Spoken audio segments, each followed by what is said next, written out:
Hi everyone. I would like to share the details of my mini campervan build with you. If you find my video interesting, please like it, share it with your friends, and subscribe to the channel as there are more episodes coming. A fridge is essential for any multi-day camping trip, especially when venturing to areas without convenient access to grocery stores. Since our dog, Toby, primarily eats home-cooked food, we need to carry several days' worth of meals, necessitating a freezer. To address these needs, I built a dedicated fridge cabinet module that serves three key purposes. Fridge housing securely accommodates the fridge unit. Essential item storage provides readily accessible storage for frequently used cooking and dining items. Work surface offers a countertop surface via its top lid and a further expanded work area with a built-in folding table. I researched several small fridge options for my van, focusing on these key features. Ideal size, not too large, not too small. 12-volt power, direct connection to the van's battery, eliminating the energy loss of an inverter. Dual zone, 2 independently controlled compartments usable as either a fridge or freezer, essential for storing both our food and Toby's. Portability, easy to move in and out of the van for cleaning and storage, with the option for independent power using a detachable battery. Top access. A top-opening design was crucial due to space constraints within the minivan, making side-opening fridges impractical. App control, remote monitoring and temperature adjustment for added convenience. The BougeRV CR35 12-volt car refrigerator with dual zone, with 35 liters volume, seemed to tick all the boxes. This model has reasonable power consumption and a compartment for an optional detachable battery, enabling off-grid use at locations like picnic tables. It also supports Bluetooth connection and works with CarFridge Free app on the phone to control temperature in each zone. I did experience a minor issue with a warped lid, likely a manufacturing defect, that compromised the fridge's cooling efficiency. However, BougeRV's customer service was excellent. They promptly sent a replacement lid, which arrived just in time for my camping trip. I was extremely impressed with their responsiveness and support. While British Columbia summers are generally mild, around 20 to 25 degrees Celsius, we frequently visit the Okanagan Valley, particularly southern part of it. This unique area is Canada's only desert, with temperatures soaring to over 45 degrees Celsius during peak summer.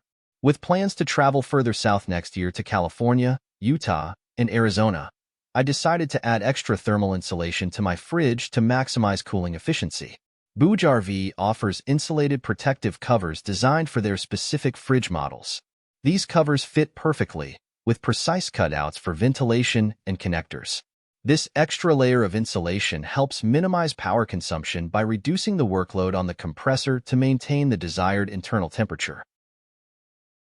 After choosing the fridge model, I decided to build a slightly oversized cabinet to accommodate a potentially larger replacement in the future, adding a few inches of extra space on sides for future proofing.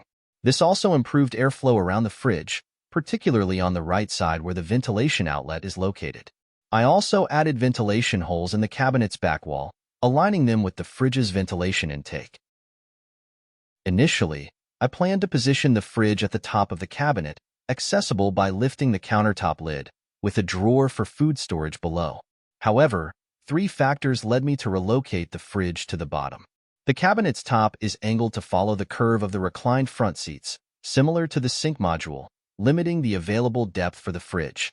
The fridge's front-facing ventilation outflow would be obstructed by the folded table/countertop, hindering proper airflow. Bottom storage would be inaccessible when the bed is set up. Therefore, the only viable option was to place the fridge at the bottom and the storage on top. While this requires removing items to access the fridge, I only need to open it a few times a day.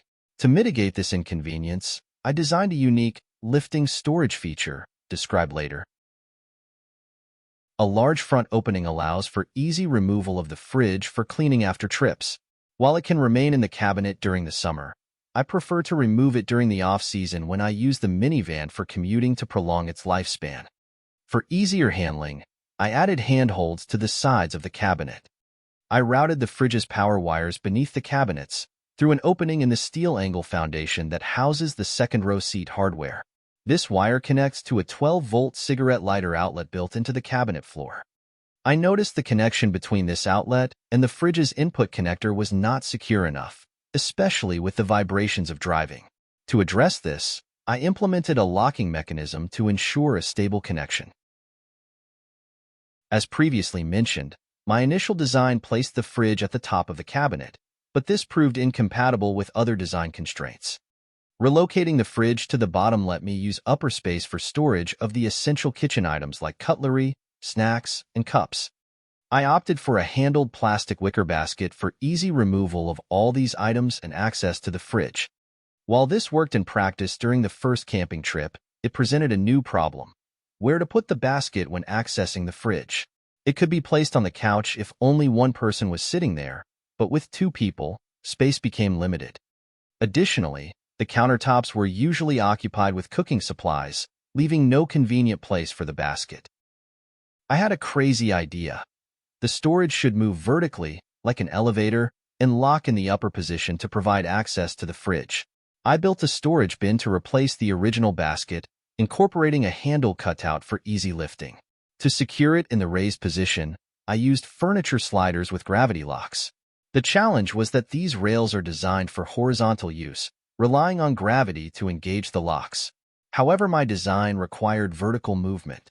Luckily, the need to angle the sliders to match the angled countertop lid in open position solved this problem. The incline allowed the gravity locks to function as intended. For added reliability, I incorporated magnets to reinforce the gravity assist and ensure consistent lock engagement. To access the fridge, lift the storage bin using the handle. It will lock in the raised position. Open the fridge and retrieve your items. Close the fridge. Support the storage bin from below while releasing the left and then the right rail locks. Lower the storage bin back into the cabinet, where it rests on top of the fridge. To simplify opening of the fridge door, due to the cabinet frame obstructing the latch, I added a ball chain with a ring, which is conveniently stored on a magnet. Simply pulling the chain releases the latch and opens the fridge lid.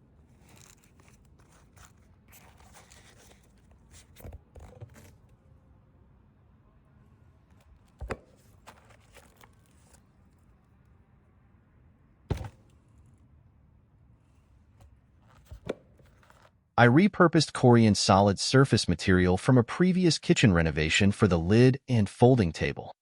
This material provides a durable work surface for cooking and can be opened to access the storage and fridge below. I used the same lift-off hinges as on the bed sections from my previous video. To attach the hinges to the Corian, I drilled holes for threaded insert nuts and secured them with epoxy.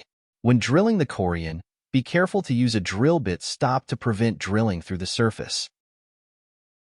The countertop is held upright by two support arms. The initial version used standard arms without soft close functionality, which made closing the lid a bit precarious, nearly catching my fingers a couple of times. Replacing them with soft close arms was a significant improvement.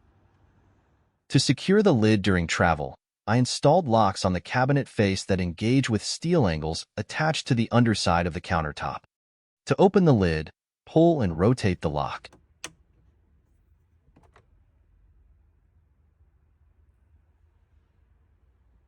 To secure it for driving, rotate it until it is engaged with the lid counterpart hardware.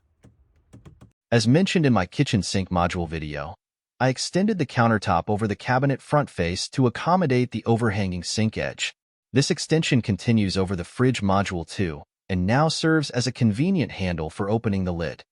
Additionally, this overhang neatly conceals the two securing locks, keeping them out of the way. The versatile folding table is the centerpiece of the kitchen, extending the work surface for cooking, dining, and working on the go. I researched various folding table solutions on YouTube and found numerous hardware options on Amazon. Choose proper size for your application and color to match the rest of hardware in your build. I attached two folding table support arms to the front of the fridge cabinet. As before, I drilled holes in the countertop for threaded insert nuts, which were then secured with epoxy. Finally, bolts fasten the countertop to the support arms from below. When folded, The table leaves approximately 1 inch of clearance behind the countertop due to the hardware. This accommodates the slight protrusion of the fridge from the cabinet. Additionally, the top edge of the folded table sits about an inch below the cabinet lid, providing convenient access to the lid locks and allowing for easy opening. To prevent the folding table from moving while driving, I installed a latch on the front of the sink cabinet to secure it. I've used these latches in several other areas of the build, including on the locking plank for the water tanks. I chose them for their convenient, oversized handle rings, which are both easy to use and add a distinctive touch to the design. The fridge module cabinet includes a few additional features. During early trips, the paper towel roll was constantly in the way. I realized the space behind the fridge module, between the front seats, was an ideal spot for it. A mountable paper towel holder from Amazon provided the perfect solution, making towels easily accessible from kitchen area while cooking and from the front seats, useful for cleaning Toby's paws during driving breaks. While we're still working on Toby's map reading skills, he is our navigator, riding in a custom bed between the front seats and guiding us on our adventures. For his safety, I installed an eye bolt and use a short leash to secure him while driving. I may improve some aspects of the fridge module. Fridge lid support. The lid currently requires manual holding, which is inconvenient. I plan to explore using the existing ball chain, used for opening, with a locking mechanism to hold the lid open. Storage bin rails. The storage bin's current gravity-based rail system could be more secure. I'll investigate alternative rail models. Backsplash. Adding a half-inch backsplash to the rear of the lid would prevent small items from rolling into the gap between the front seats and the fridge cabinet. While not a major issue, it would prevent the frustration of lost items. Rounded table corner. Rounding the outer corner of the folding table would eliminate the risk of bumping into the sharp edge while entering the van. While this hasn't happened yet, it's a worthwhile preventative measure. Next, episode number 6, Cooking and Storage Module. I'll be covering the following topics: the rationale behind the 3-section design, the sliding mechanism for each section and its purpose, the reason for the bottom section's rear protrusion, the design of the top cooking section, the electric appliances I use for cooking, how they are stored, the versatile functionality of the middle storage section,